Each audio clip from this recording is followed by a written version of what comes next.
Respirar é uma ação automática. Nós respiramos enquanto estamos acordados ou dormindo, sem que, para isso, tenhamos que fazer qualquer esforço consciente.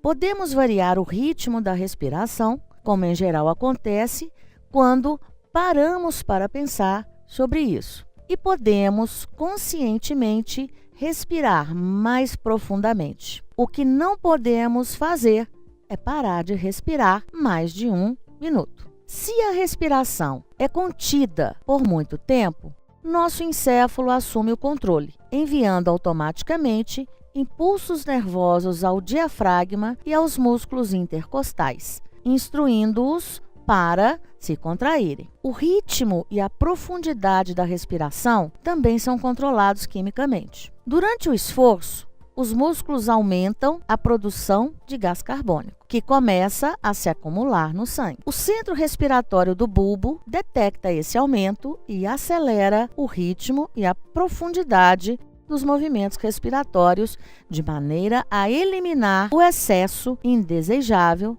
de gás carbônico através dos pulmões.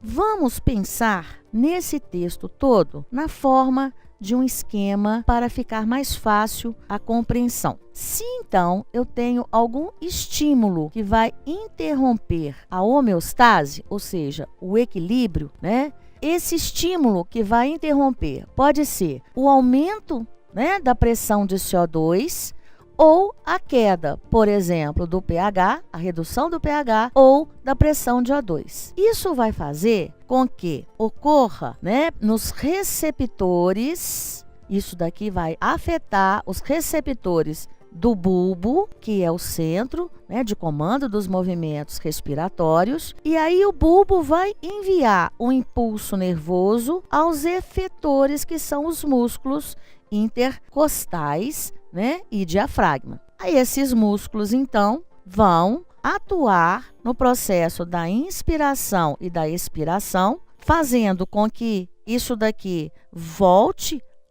ao normal, para que eu tenha a redução da pressão de CO2, o aumento do pH e da pressão parcial de O2. Então, ele pergunta o seguinte: por que respiramos diferentemente quando estamos dormindo e quando estamos correndo? Ora, quando estamos dormindo, nós teremos um metabolismo reduzido. Quando estamos correndo, o metabolismo aumenta. Se o metabolismo está reduzido, eu tenho alteração na pressão do CO2. Reduzido, diminui a pressão parcial do CO2 e a produção de CO2 também. Então, isso vai fazer com que eu tenha também uma diminuição nos movimentos respiratórios. Quando eu estou correndo, o metabolismo eleva, o CO2, a quantidade de CO2 produzida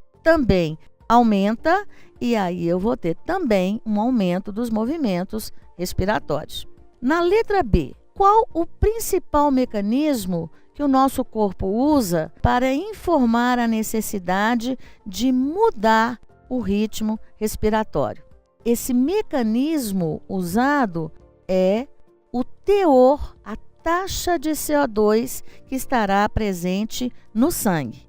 Se essa taxa de CO2 aumenta no sangue, o bulbo vai fazer com que ocorra, então, um aumento dos movimentos respiratórios para eliminar esse excesso de CO2.